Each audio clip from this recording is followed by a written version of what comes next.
2장 들어가기 전에 1장 요약부를 한번 보면 기업 이론과 조직 경제학, 시장과 기업, 그리고 거버넌스에 대한 이야기를 했던 거 기억이 나시나요? 교재 보면 50페이지에서 51, 52, 53페이지, 그리고 55페이지까지, 56페이지까지네요. 56페이지까지 요약을, 1장의 요약들을 하고 있습니다. 그리고 기업의 소유 형태의 다양성, 투자적인 부분에 있었고, 협동조합 부분 방식도 있었고, 주식회사 이런 것들도 있었고, 여러 가지 형식이 있는데, 저희들은 협동조합에 대한 내용들을 주로 다룬다라고 이야기를 했었고요. 그에 대한 특성들 이렇게 했습니다. 그리고 기업 조직의 경영의 주요 요소 이런 것들을 했었죠. 한번 읽어보시면 이해가 되실 겁니다. 그리고 협동조합의 특성과 유형에 대해서 설명을 드렸는데요. 협동조합적 소유 형태의 독특성과 협동조합의 유형이 크게 몇 가지가 있다라고 이야기 드렸죠. 그리고 결사와 기업의 혼종성이라는 내용들도 이야기 드렸고, 그리고 협력과 연대를 특징으로 하고 있다라는 부분들이 핵심적인 부분의 내용이다라고 하고, 2장에서도 이런 내용들을 계속 짚어 드릴 겁니다. 3절에서는 협동조합 비즈니스의 가치 창출의 원천이 뭔가, 전략 경영과 기업의 지속 가능성의 원천. 그러니까 우리나라에도 많은 기업들이 생겨나고 없어지고 이렇게 하죠. 그리고 협동조합도 그러니까 협동조합 기본법이 만들어진 이후에 수많은 협동조합이 만들어지고 이렇게 하는 부분, 그리고 그 중에 50% 정도가 살아남고, 살아남은 거에 한 30% 정도가 제대로 된 기업의 성향들을 띠고 있다. 그렇게 높은 수치가 아니지만 일반 기업에 비해서는 높은 수치를 보이고 있다라는 내용들입니다.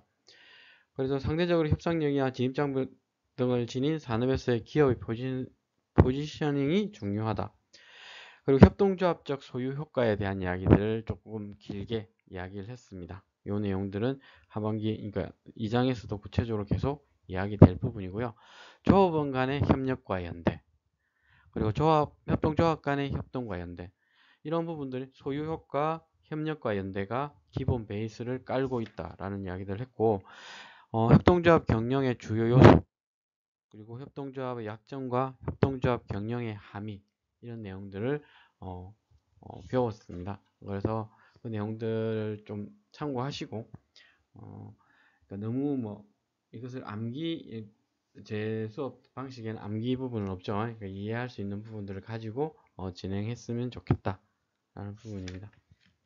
이해가 안 되면 다음에 한번 더 보면 되죠. 그런 것들을 가지면 좋겠고요.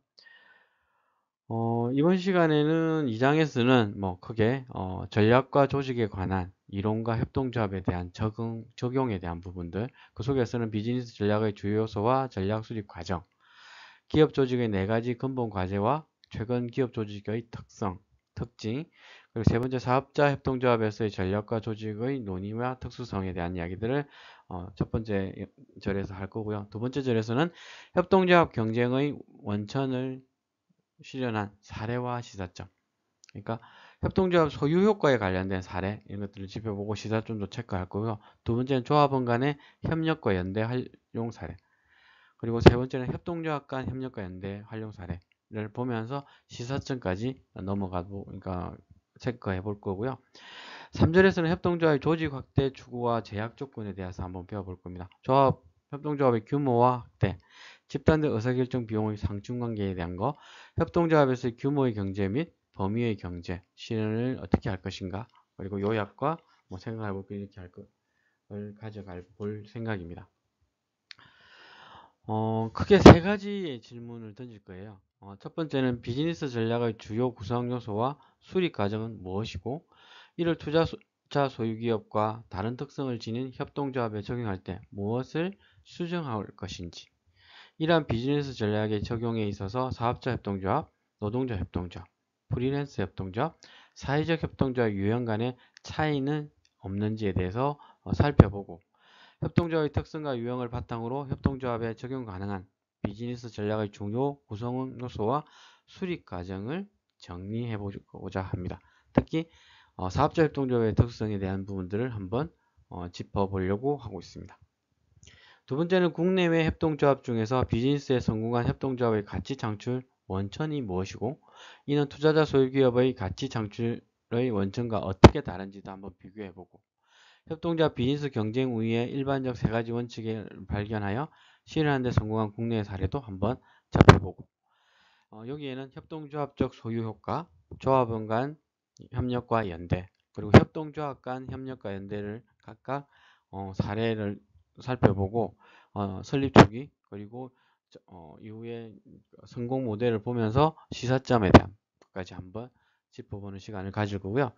세 번째는 협동조합의 약점 중에 하나인 집단적 의사결정 비용을 제어하면서 규모 확대 및 범위 확대를 통해 경제적 효율성을 실현하기 위한 방안은 무엇인지, 투자자 소유기업의 수평적 수직적 규모의 확대의 경계에 비하여 협동조합은 더 제약이 있는지에 대한 것도 한번 짚어보고 상충관계들을 고려해서 협동조합의 규모의 경제 및 범위의 경제 실현 전략들을 한번 찾아보는 시간들을 가져볼 겁니다.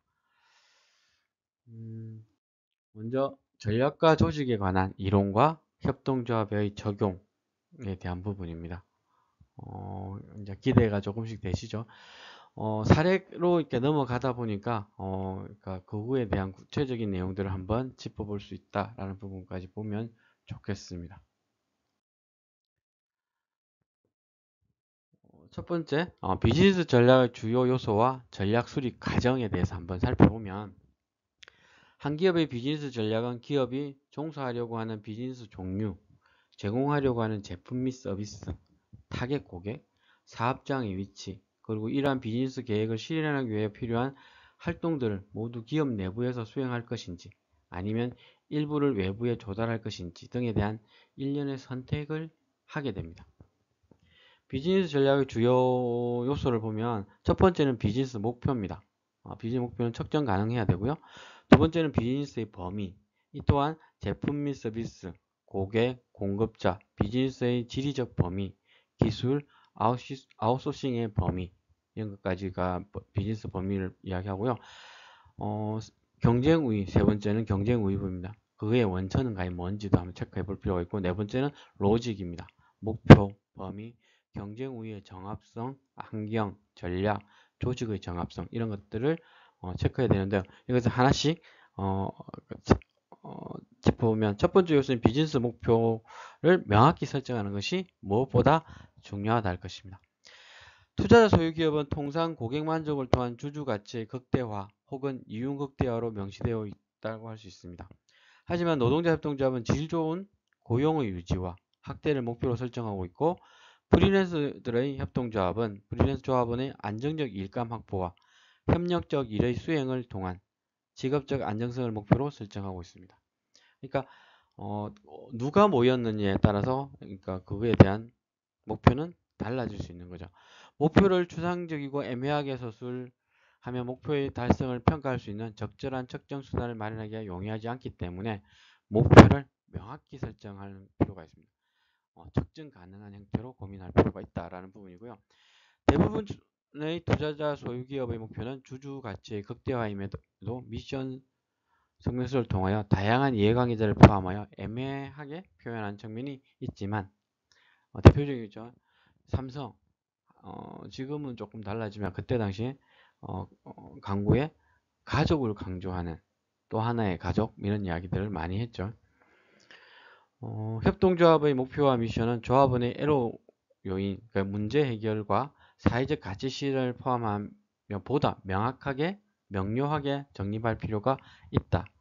특히 이러한 조합원들의 필요와 열망을 협동조합의 정관에 명확히 명시하는 것이 중요하다. 라는 부분들을 이야기하고 있고요. 오래전에 설립된 소비자협동조합, 농민협동조합, 신용협동조합 등은 사전적 시장 지배력이나 사후적 시장 지배력의 피해로부터 벗어나기 위한 목적과 제품 및 서비스 품질 정보의 비대칭성을 위한 정보지대의 착지 가능성에 대응할 목적으로 등장한 사례가 적지 않다고 할 수 있습니다. 이에 반해 노동자협동조합은 고용의 안정이 기업 경영의 우선순위에서 밀려나는 투자자 소유기업의 문제점에 대한 대안으로서 고용의 안정과 협력적 노동 및 경영 참여를 목표로 하고 있다는 부분에서 노동자 협동조합 같은 경우는 그러니까 기본 전제는 노동자의 권리이 우선되는, 그러니까 임금 그리고 삶의 질 이런 것들을 고려하는 부분이 생기는 거죠. 사용자 협동조합은 시장에서 기술 환경의 급격한 변화와 경쟁의 격화로 인하여 사업의 불안정성이 높아지고 교섭력이 낮아지는 사업자들이 협력을 통하여 직업적 안정을 도모할 목적으로 설립되는 경우가 많다.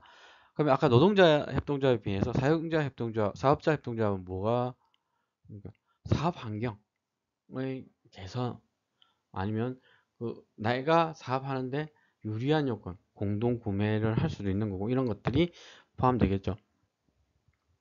최근에 인구 소멸 지역에서 나타나는 지역 공동체 협동조합, 그러니까 지금 마을관리 사회적 협동조합 이런 것들도 여기에 포함되겠죠. 사회적 협동조합 등은 주민들이 필요 서비스를 스스로 공급하기 위한 목적 또는 비금전적 가치를 중요시하는 시민들이 협력을 통하여 관계제 등 새로운 가치를 창출할 목적으로 설립된 경우라 할 수 있다. 마을에 지금 이제 고령화 이런 문제에 대해서 약간 마을 돌봄을 하게 되는 이런 것들이 협동조합의 주요 역할 중에 하나다라는 부분을 이야기할 수 있는 거죠. 협동조합 설립의 유형별 분류를 보면 시장 실패에 대응하기 위해서는 독과점의 피해에 대한 협력적 대응, 그리고 두 번째는 거래 특징적 투자와 관련된 사후적 잠김 효과로 인해 발생하는 시장 지배력의 피해에 대한 대응, 세 번째는 정보 비대칭성으로 인해 정보지대 착취의 가능성에 대한 대응이 협동조합의 설립 배경이 될 수 있다. 그럼 시장의 불안정성에 대한 대응해 보면 주식시장의 메커니즘으로 인해 고용의 불안정성과 고용의 질 저하에 대한 대응, 가치사슬 내에 서로 다른 단계에 있는 기업들 간의 보다 나은 수평적 수직적 협력으로 가치 창출, 인구 가소지역 등이 이윤율이 낮아서 필요한 서비스를 공급하는 사기업들이 부재하여 주민들 필요한 서비스를 제공하는 자체로 해결하는. 대표적인 게 이제 저도 이제 김해 지역의 한 마을에 컨설팅을 들어가고 있는데요. 거기에 매점, 가게 이런 게 없답니다. 그래서 마을 주민들이 모여서 공동으로 그 마을의 매점을 운영하는 이런 것들이 여기에 속한다 하겠죠. 그리고 마지막으로 비금전적 가치를 중시하는 경제주들의 협력 이런 것들이 공동, 후원자, 연계 이런 것들, 기부 이런 것들이 여기에 포함되겠죠. 두 번째 비즈니스 전략의 두 번째 구성 요소는 아까 비즈니스의 범위라고 이야기했습니다. 범위 또한 명확히 설정하는 것이 중요하다. 기업이 어떠한 제품 및 서비스를 제공할 것인지, 어떠한 고객을 타겟으로 하려고 하는지, 원료 공급자를 어떻게 선정하고 대우할 것인지, 비즈니스의 지리적 범위가 어떻게 되는지, 어떠한 기술을 사용할 것인지, 그리고 이러한 비즈니스 계획을 실현하기 위해 필요한 활동들이 어느 범위까지 기업 내부에서 수행할 것인지에 관한 의사결정을 하게 됩니다. 비즈니스의 범위를 설정하는 작업은 투자자 소유 기업이나 노동자 협동조합은 서로 유사한 형태를 띠고 있습니다. 다만 사업자 협동조합은 조금 다른 형태인데요.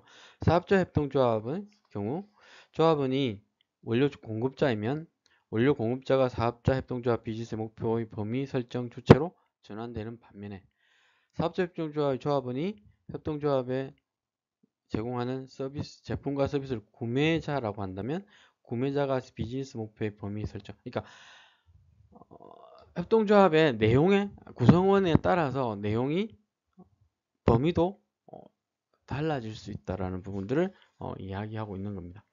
예를 들어 보면 소상공인들이 설립하고 운영하는 협동조합이 사업자 조합원이 필요로 하는 원부자재의 단순 공동구매나 수제화 판매장의 단순 공동 운영 등의 서비스를 제공하는 수준이라면 조합원의 수가 매우 많지 않고서는 부가가치의 창출이 어렵게 됩니다. 반면에 여러 명의 사업자 조합원들이 브랜드를 같이 사용하여 브랜드의 가치를 높이는 방향으로 협동조합의 활동 수준과 범위를 설정한다면 조합원은 제품의 품질을 함께 통제하기로 결의를 하고 이를 자신들의 사업 활동의 조건을 조정할 용의를 갖춘, 그러니까 소수가 참여하더라도 브랜드 가치를 지켜내면 이 또한 가능한 부분이 있다라는 부분. 세 번째 요소는 경쟁 우위 부분입니다. 경쟁 우위는 비용 최소화나 품질 차별화 등과 같이 기업이 어떻게 가치를 창출을 할 것인가를 하는 말로 표현할 수 있는 부분이라고 할 수 있습니다. 경쟁 우위의 원천은 시장에서 차지하는 기업의 위치, 기업이 다양한 활동을 수행하는 역량, 그리고 기업이 관리하는 자원 등에서 나온다고 할 수 있습니다. 예를 들어 보면 독과점에 성공적으로 대처하기 위한 전략과 제품 및 서비스 품질 정보 비대칭성 문제를 해결하기 위한 전략은 다를 수 있습니다. 그리고 이러한 전략들과 인구 가소 지역에서의 미싱 서비스를 제공하는 전략 및 비금전적 가치를 추구한 연대 협동조합의 가치 창출 전략은 서로 다를 수 있다는 거죠. 마지막으로 기업의 전략입니다. 기업의 전략 범위 내에서 경쟁 우위를 실현하는 목표를 달성할 수 있는 로직에 관한 부분입니다. 여기는 기업의 목표, 경쟁 우위, 그리고 전략적 범위 간의 논리적 일관성이 있어야 하고 기업 조직이 이 전략을 이행하기에 적합하여야 하며 이러한 전략과 조직이 시장, 기술, 제도, 환경과 모순되지 않아야 한다는 점을 의미하게 됩니다. 이러한 로직은 협동조합에서도 그대로 적용될 수 있는 일반적인 가설이라고 할 수 있습니다.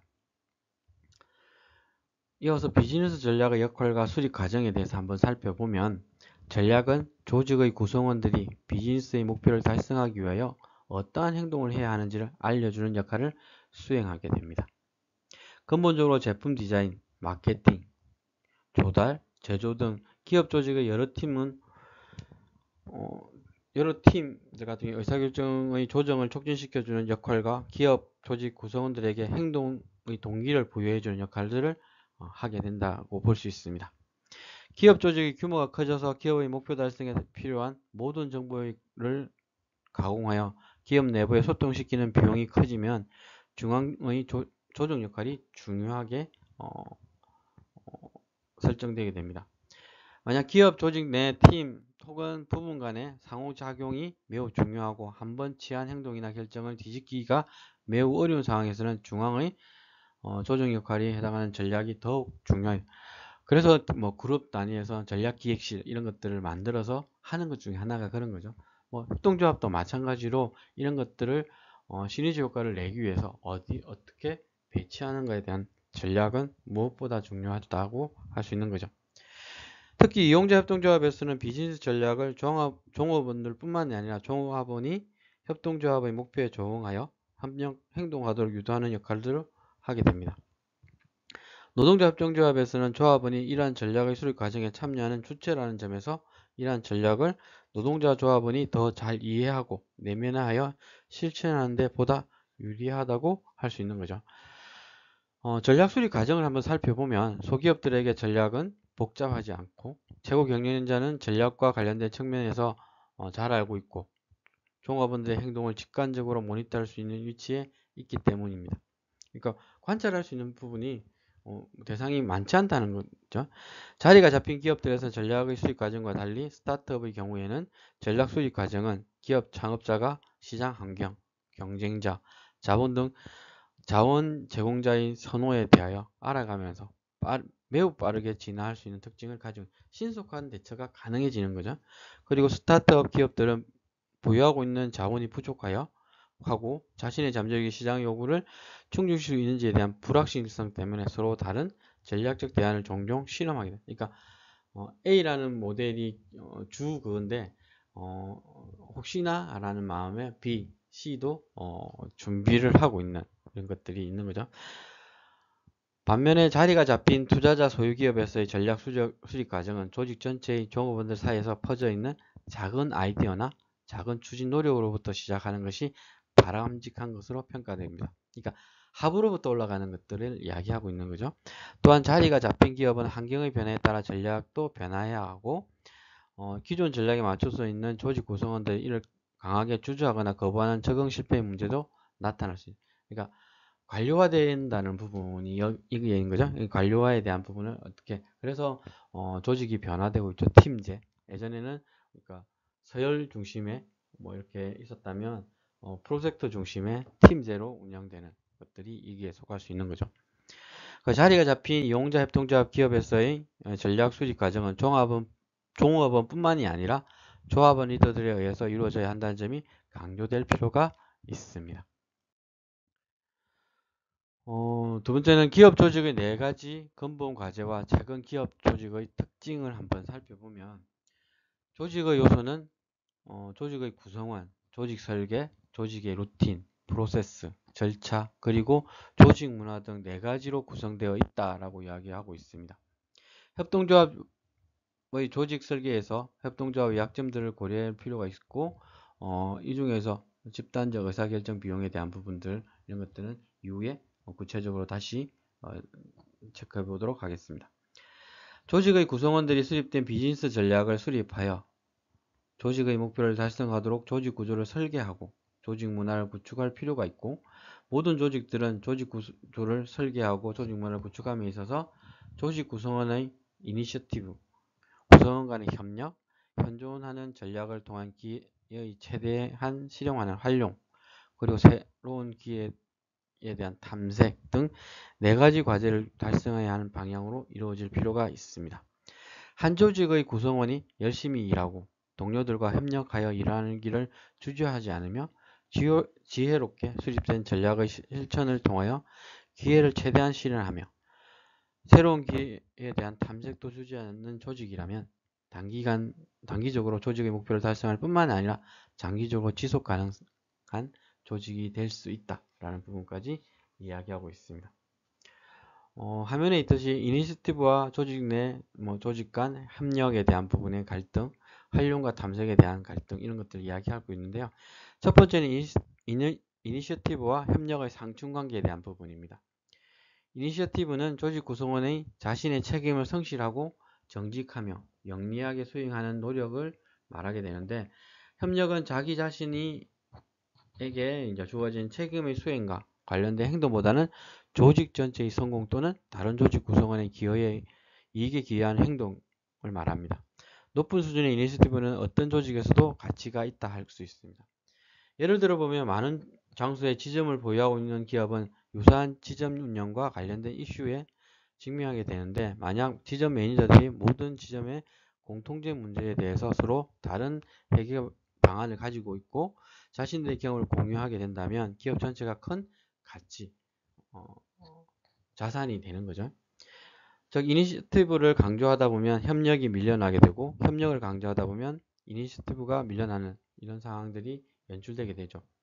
그래서 이니시티브를 촉진하기 위하여 공식적으로 명시적인 유인 시스템 제공이 가능한 반면에, 협력의 개인의 기여 몫을 측정하기 용이하지 않고 협력할 용의가 없어서 협력하지 않는 것인지, 아니면 협력하여 제공할 것이 없어서 협력하는 것이 구분하기 어렵기 때문에 협력을 촉진하기 위한 유인 시스템을 마련하는 것이 또 용이하지 않다라는 부분입니다. 이러한 딜레마를 해결하기 위해서 그러니까 공식적 유인 체계를 제공함과 동시에 협력적 행동의 제공에 대한 상사의 주관적 평가에 의존하는 방식을 택하기도 합니다. 투자자 소유기업의 기업 소유권이 없는 종업원과 경영자가 이니셔티브를 갖도록 유인을 제공하고 동기를 부여하는 조직 문화를 조성하는데, 이는 이용자 협동조합의 종업과 경영자가 마찬가지의 과제에 직면하는 부분도 있습니다. 반면에 노동자 협동조합에서는 종업원은 기업의 소유권을 보유하고 있기 때문에 강한 이니시티브를 발휘할 수 있고 소유 구조적 기반을 갖추고 있는 점이 투자자 소유기업과의 차이점이라고 할 수 있습니다. 그리고 두 번째 상충 부분은 탐색과 활용의 관계 부분입니다.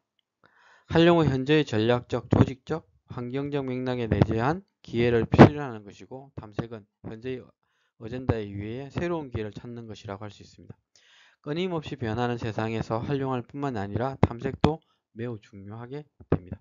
특히 활용은 적극적이고 측정 가능한 결과를 가져다주는 반면에, 탐색의 일과는 현금을 축내면서 희망과 꿈을 제공하는 특징이 있기 때문에 활용 전략을 유지하면서 탐색을 촉진하기가 쉽지 않고, 그래서 자리 잡힌 기업들은 탐색을 촉진하기 위해 별도의 비즈니스 팀을 런칭시켜 탐색을 적합한 조직 구조를 설계하고 조직 문화를 구축하는 딜레마를 해결하고 있습니다.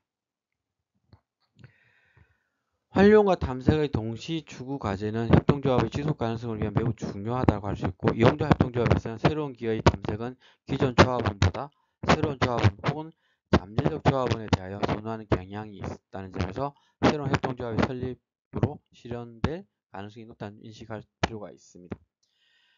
협동조합도 조직이 커지면서 그러니까 협동조합 비즈니스 가치 창출의 원천이 점차 희박해지는 경향이 나타나고, 시장에서 확보된 포지션으로부터 얻는 이익에 의존하는 경향이 커지면서 새로운 협동조합 출현을 불가피하게 만드는 요인이 되기도 합니다.